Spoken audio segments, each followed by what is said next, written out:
If you've just joined us, welcome to African Diaries. Shayla Ndikumana with you, and we're about to get into conversations concerning the spike that we are seeing.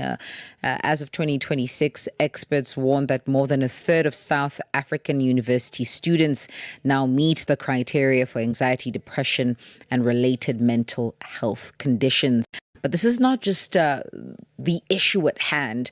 It's also the severity and the extent of the stress-related cases that we're seeing rise as well. And joining us this evening is National Trauma Support Coordinator at ER24.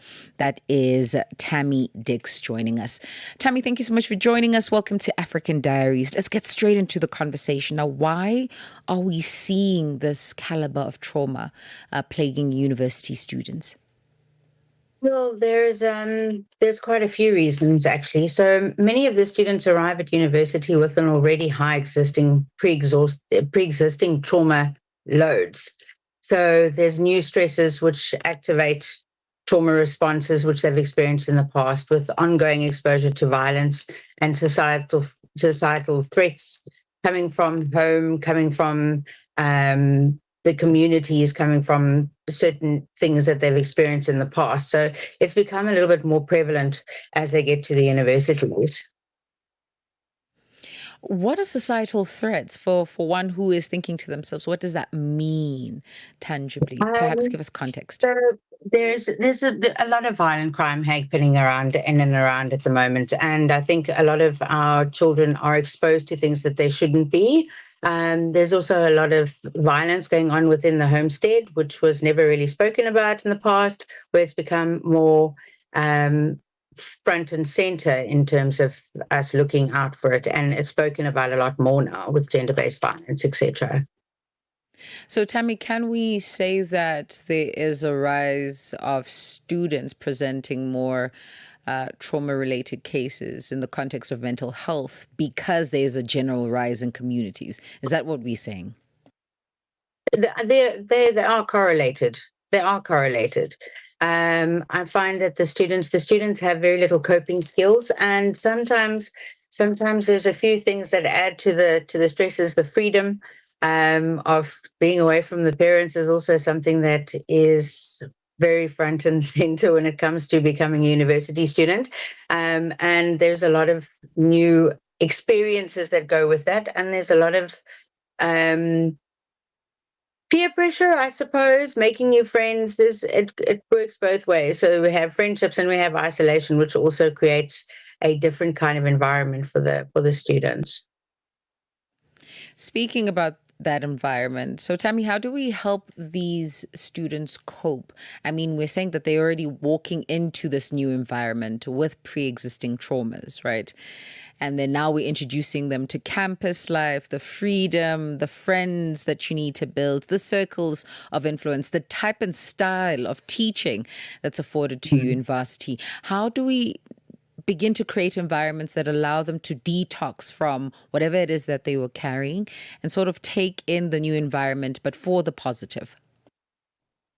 You know, it's very important that we address mental health, and just because we are struggling doesn't mean we don't talk about it. So a lot of the times we still see a lot of stigma around mental health, families who see it as a weakness. And with the additional pressures of being at university, we don't want to disappoint our parents. So it adds an extra level of anxiety and stress to the students. So creating a safe space and to destigmatize mental health and to say that it is okay to ask for help, and it's okay to say that you've experienced what you've been through and to process it accurately. And Tammy, what are some of the signs that one can look to sort of gauge when somebody is under stress and duress and they don't even know it? There's quite a few signs that you can look out for. Students who become withdrawn, if they have trouble concentrating, they might be isolating themselves more. They might be using alcohol more.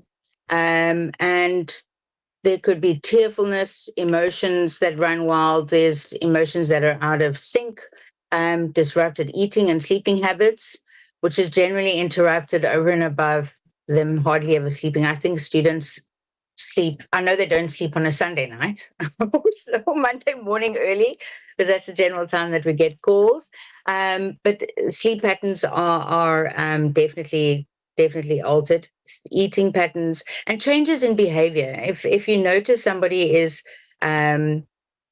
looking or feeling, or they're not seeming like they are the way they used to be, then it's something that you should reach out to without being too invasive, by saying, you know what, I've noticed that you're not yourself. Is there something going on? Is there something we can help you with? Tammy, as you were describing those symptoms, that sounds like every second adult in a group of two. So I'm wondering, I think we'll bring you back. Misspent youth. Hey? Do we have some misspent youth? No. I think we need to have a part two that addresses the reality of stress and how this is just permeating throughout. Tell me, what of the context of becoming an adult? Because I think that's your rite of passage. The minute you step into varsity, I mean, that's how I felt, right? The minute I was given those keys to go and study, to go and make something of my life, that pressure also weighed on me outside what my parents wanted for me. Outside what my friends had aspired for me. I think I too had laid pressure on myself. Are there conversations that you have with these students about pressure and how they should relate to pressure? We very rarely talk about the perception of what university looks like. So we have this moonshine and rainbows when we leave home, and we have this magical idea of what university is like. And when we get there, it's sometimes even better than what we expected, with a lot more freedom than we expected. And we do become a little bit more careless, if I can put it that way, without having any authority to monitor us attending class, or how late we come home, etc. And we do apply a lot of pressure to ourselves, because we have this idea of what the process looks like. And it's generally quite a big jump to go from high school, or, the adjustment period is very tough. We did really, really well in high school, and we were at the risk of sounding terrible. We were spoon-fed. There was a lot of guidance and a lot of support. Whereas at university, if you're there, you're there. If you're not attending classes, if you're not studying, if you're spending your time doing other things, there's nobody that's going to rake you over the coals and say, hey, hold on. There's no hand holding that happens at university. There's a lot of support if you ask for it. I think that's the thing. You are now supposed to be an adult, right? You manage your time. You manage how you navigate terrain. You manage whether or not someone's going to help you. No one is there to hold your hand through it, as you had said. The voice there of Tammy Dicks joining us this evening, National Trauma Support Coordinator at ER24. And we're looking at the staggering stats that's coming in. Almost a third of South African university students present with signs of anxiety, depression, and mental health related conditions on that extent. And so ours today and this evening is to figure out how to solve for X. How do we afford them an opportunity to distress, to declutter, and of course thrive in that environment? If you have questions, do find us on WhatsApp, +278 3288 6684. A quick breather, then we get back into conversation. From Cape to Cairo, every beat tells a story. It's African Diaries on Channel Africa. It is 9 minutes before 11 p.m. Central Africa time. We're still in conversation with Tammy Dicks, who is a National Trauma Support Coordinator at ER24. And we are looking at the reality that students in university are facing. I mean, for me, just going back to that stat that says almost a third in South Africa are presenting signs of depression, of anxiety, and other related mental health conditions. But not just that, the severity in which they come seeking help, the severity of their cases when they come seeking help is also something caused for concern. And so, Tammy, Talk to me about some of the things that you need to dispel when encountering students. So they come to you for help. And you said something so interesting. You said that Sunday nights are not a night where we find students sleeping. When they do step into your facilities, what are some of the things that you on site need to dispel in terms of their mental health? We deal with a lot of fear and anxiety around failure and about disappointment of the parents.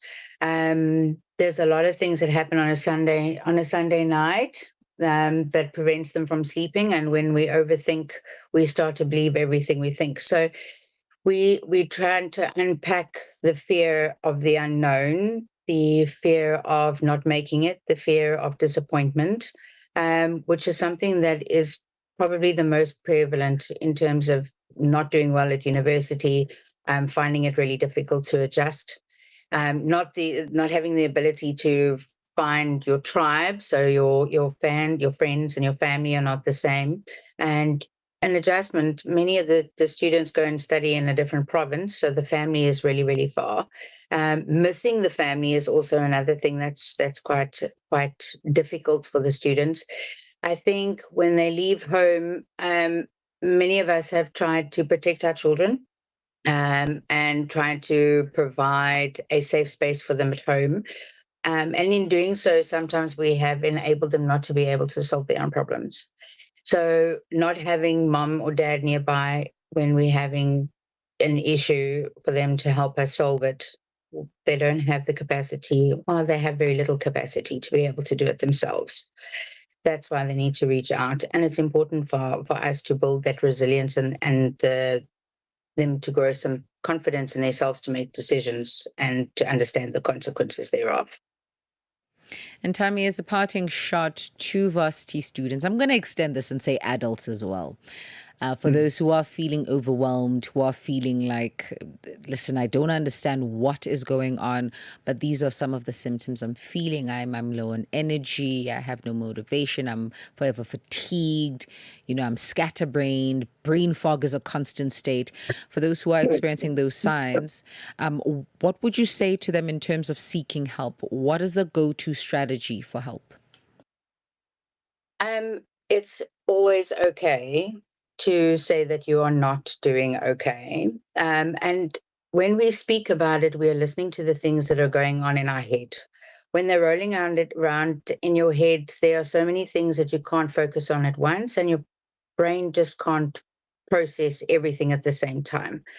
So it's very important to reach out, whether it's to a friend or a family member, but I'd encourage you to reach out to professionals for help, only because it's somebody that's not going to tell you what you need to hear, but that's going to be able to offer you the right kind of assistance and guidance that you need in terms of dealing with whatever is going on. And be mindful of trying to solve it in your head, because we very often believe what we think, and that's how we create a lot more of what we don't want. So there's no problem too big that can't be solved. And with the right guidance and the right assistance, there are plenty of resources out there. There's SADAC, which you can phone. There's a suicide helpline that you can phone. You can phone ER24.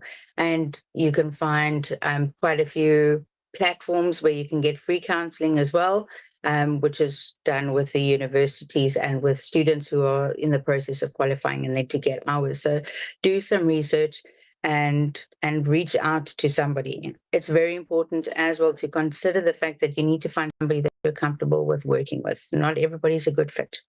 So if you're the first person you meet, don't let it put you off getting help. Just realize that you need to find somebody you're comfortable with working with. It's probably one of the core features that we need to focus on. Sure. Tammy, thank you so much for joining us. I do want to commend you and your team for the work that you're doing. Thank you for helping us distress, declutter, if anything.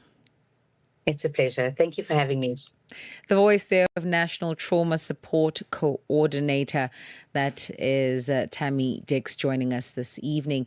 It is 4 minutes before 11 p.m. Central Africa time.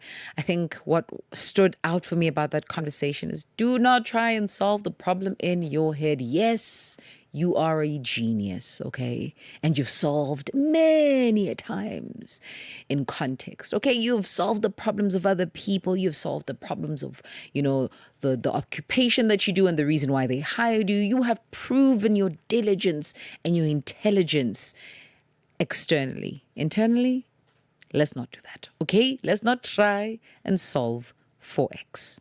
For now, let's take some music.